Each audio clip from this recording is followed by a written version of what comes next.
Hello.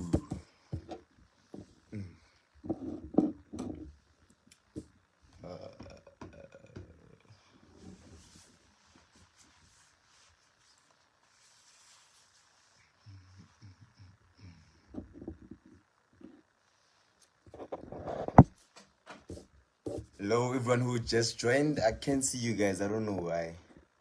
I'm just seeing the numbers increasing, but I don't see the names. I don't know why. What time is it? 20:57. Yeah, welcome everyone. This is the launch in the first episode of the IP show, Identity and Prosperity. They correlate with one another. Identity and prosperity.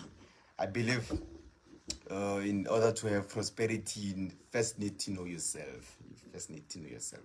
Hence, I chose the concept IP show, identity and prosperity, because people will ask us that what is your 5-year plan, and we would say, yo, you have started a question because we don't know who we are. But if we know who we are, then the question, what is your 5-year plan, will be so much easy.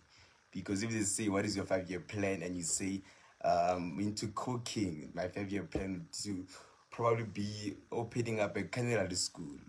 If I'm into speaking, what is your 5-year plan? To see myself speaking at these prestigious auditoriums. I'm into driving. What is your 5-year plan? To open up a shuttle services. So in order for us to prosper, or in order for us to be in entrepreneurship, we first need to know who we are. So the question of identity is so much important. Hence, I decided to correlate the two concepts, identity and prosperity, because once you know yourself, it's easy to say, I'm going to start a business, because you already know that what kind of business would you start. Because people say that, yo, in entrepreneurship, in business, there's so much money, I need to get involved.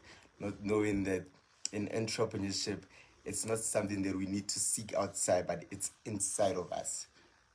So if you're a good cook, you can open up a business with regards to that.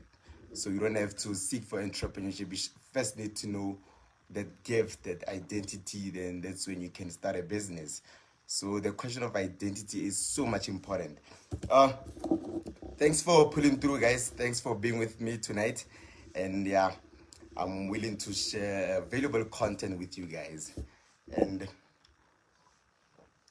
by doing so, I'd like to share two stories that, it's from a personal experience, and one, it was from the conversation that I once had with my parents. So she spoke to me that she once had a conversation with one of her colleagues, and her colleagues shared her this story, and it's a profound story, a deep story. Now, it was a gentleman who always aspired to be a DJ. Always aspired to be a DJ. He would get so much inspiration and so much enthusiasm from being a DJ. So he was all about that. But growing up in this era, there are a lot of limitations. People from probably the close ones who really feel good about you being a DJ, because it becomes a root of so much uncertainty. So the gentleman wanted to be a DJ, and his parents disapproved that. They wanted him to be a medicine doctor. Now he was saying that, I'm all about being a DJ. I enjoy doing this. And the parents refused. They say that, we would like you to be a medical doctor, son. Now, he tried to convince, but he couldn't. Now, after that being said, it happened that he just went for being a medical doctor, but he didn't enjoy this, because it wasn't a platform to express his capabilities, but rather a platform to pay bills. So he was just being a medical doctor, but then he was always getting so much inspiration from being a DJ. Now, after completing that, he spent most of his studies being depressed, spent most of his profession being depressed. Now, after completing his studies, he left the suicide note, saying that, you know what, this is the qualification that you guys wanted, and here's your qualification. Now you can go practice to be a medical doctor. Now, unfortunately, sadly, he passed on with a suicide note stating that there is the qualification. I got it for you guys. Now, I believe it's time for you guys to practice the so-called medicine. And when the story was shared to me, I thought it was so far-fetched until it came to a point where I had something like that from a personal experience. Now, there was this mother. She had a son who was doing matric. Now, she asked me, are you studying at the University of Technology? And I was like, yes, I'm studying that side. He'd be like, yo, okay, please help my son with the registration processes and everything. Now, after doing that, she told me, a family, that, I've seen that you're a graduate. She was working with my mom. She was a colleague to my mom. Now, she told me that I see that you're a graduate and I would like my son to be in the same space, in the same field. But little did I know her son. And after meeting her son, we had a couple of conversations and we exchanged numbers. And her son used to be so much absent in terms of school, and my mother would ask me that, is he present at school? Is he there? And the son would like, just cover up for me because I don't intend going to school today. Now he will be monitored, governed, and every time. Now the mother once came to me and be like, I need you to speak to my son and just make sure that he takes his schoolwork so much seriously. And when I spoke to the boy, he was like, I'm in this platform of going to the university, but then what I love and what I enjoy most is being a rapper. Now, he showed me a couple of his shows and he was, rapping on the stage and feeling this large audience, the crowd would be there, giving him all the applause. And I asked him that, does it feel when you're on the stage? You're like, you wouldn't understand the kind of energy that I get, the kind of love, the kind of warmth that I will get when, holding that mic. And you'll get so much inspiration on weekends. We'll post, doing some rap at his township. And I'll get so much inspiration seeing how happy he is in that platform. But then the mother said, I cannot agree with that because, our parents, they grew up in an era of mediocrity where you need to embrace limiting beliefs. You need to embrace, settling for less and not living up to your true potential. Now, that was the problem with the mother. And she once gave me a profound talk to say that, what, can you just convince my son on seeing how important is it to be, a graduate in accounting and IT? And I spoke to the mother to say that, the son is so much into entertainment. He's loving this entertainment space. He's loving the entertainment industry. It's all about rap. And he's doing it so great because he'll fill up the audience. And the mother would say that, she replied, I cannot agree to such. And I wouldn't even, agree to that kind of route that he want to take. And her mother was like, okay, you need to motivate him to take his studies seriously. And I don't believe in motivation. I don't believe I need to motivate you to do something. Whatever that you do spontaneously, I believe it's something that you can grow into. So I'm not like, please motivate my son to take his studies seriously. And I couldn't do that because you don't need any motivation to do what you love. Now, she affirmed that, I cannot pay for his studies in terms of media. I would only pay for this certain cause. And I always gave the option to say that, you can always pay up for courses in media space. There are universities who are offering media studies. Now, she couldn't because she was all about seeing him as a graduate. Now, that's the problem where everything lies, is that our parents, maybe they always had this ambition and this passion to be something. And once that is not taking place, they want to see that through you. That's where the problem lies. Now, we need to make peace with the fact that they come from an era of mediocrity where you need to embrace limiting beliefs, you need to embrace settling for less. No, you shouldn't put this hatred on them. You just should understand that that's where they come from. I'd also like to illustrate the difference between robots and human beings. There's a difference between the two. Robots are unconscious, whereas human beings are conscious. When you're a robot, you are being controlled. So, whatever route that you have taken, whether what you say is your career, what you say is your passion or your purpose, whatever route that you have taken, and it was influenced by society, it is influenced by media, it was influenced by your parents, that's when you know you are a robot. You don't live, you only exist, because robots, they don't live, they exist, they're being controlled.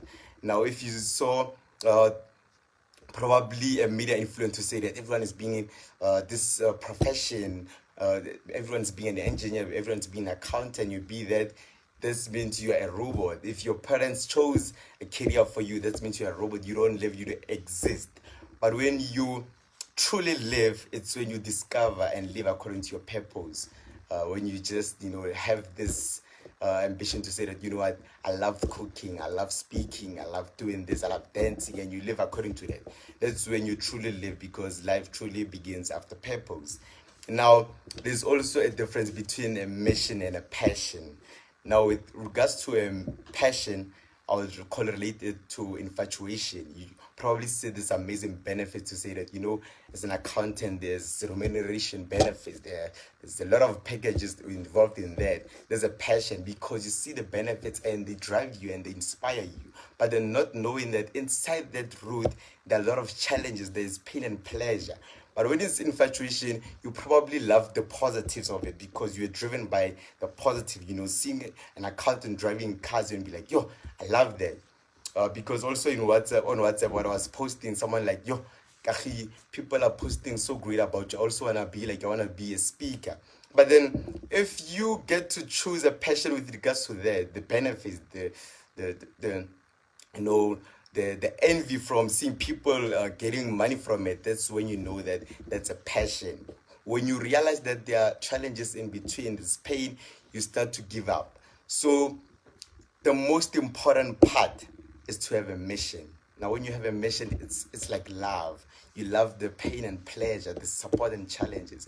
Because when I would fail, probably at a sales pitch, but I'll just enjoy the experience. It's more like learning, it's more like if I win, yes, money comes in. If I lose, then I learn and I get to go to the next challenge. It's more like love. You love the pain and pleasure. But when it's passion, it's infatuation. You only love the benefits and the perks of it. Now, I also want to illustrate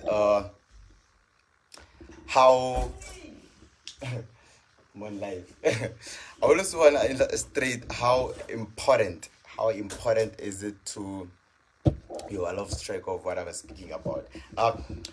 As much as I was speaking about dancing, cooking and singing and also doing that, I'm not someone who discourages 9 to 5.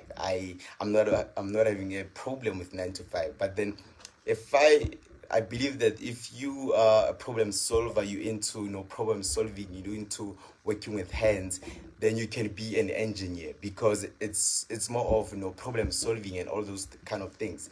But then if you're into singing, what is it that you want at the office? What is it that you want at the machines? But then if you are a problem solver, then you can do 9 to 5 to be an engineer. Whenever they give you tasks, you enjoy the thrill from doing those tasks. Because here's one thing for one, depression is not caused by being overworked, but it's caused by doing something that you don't love. Because if you're into engineering and you love problem solving, if you're being overworked, you wouldn't even want to take a break from it. You'll just enjoy doing the work. You wouldn't want to take a break for it. Even if you take a break, during that break, you'll probably have this small short break. And during that break, you'll probably think about how to get it right. But then if you're doing something and you're just for getting a break, I'm like, I'm tired, we need to take a break. And during that break, you go on YouTube, researching about other stuff. That's when you know that you're not doing something that you don't love. But when you're doing something that even when you take a break, you just want to think about how can I get it right? You're contemplating everything. Now, I've seen that from a personal experience, we'll just do the gardening and outdoor chores with my cousins, and there'll be that one who just, love the idea of working so much. And I, on the other hand, be like, when are we taking a break? And during that break, he'll just spot the areas in the yard to say that, we need to get to that side. You need to do it in this fashion. You need to go in this manner. You need to. But I, on the other hand, I'm on my phone, going on YouTube, looking at speakers, hearing them. But him, on the other hand, will just, get so much fascinated about, how can we get it right? How can we do that? Contemplate, bring these amazing ideas. Me, on the other hand, I'm just blank. But the funny part and the interesting part about this is that when we go to something different, probably when we debate, I will come out as a better person because that's what I do. That's who I am. Now, if I were to compare my self-worth using me doing the outdoor chores, I'll probably feel like I'm less of a worthy person because I'll be like, so lazy and I wouldn't get it right. But when it comes to debating, I will articulate better, I will speak better, I will reason better. Now, that's when you know that probably you are now doing something that is being aligned with you. So we need to make sure that we live according to the mission, because in this earth place, everyone came with a mission and everyone has a mission to fulfill. I don't believe someone might be lazy, someone might be unworthy, because whatever that you have to do in this place, whatever mission that you have been assigned in this earth place, it's what is very important to you. What you are is God's gift to you, and what you do with yourself, it's your gift to God. So you need to move away from being a robot and being a human being, truly live. And that's when life begins, after finding your purpose and everything. So this sums up the first core of the show.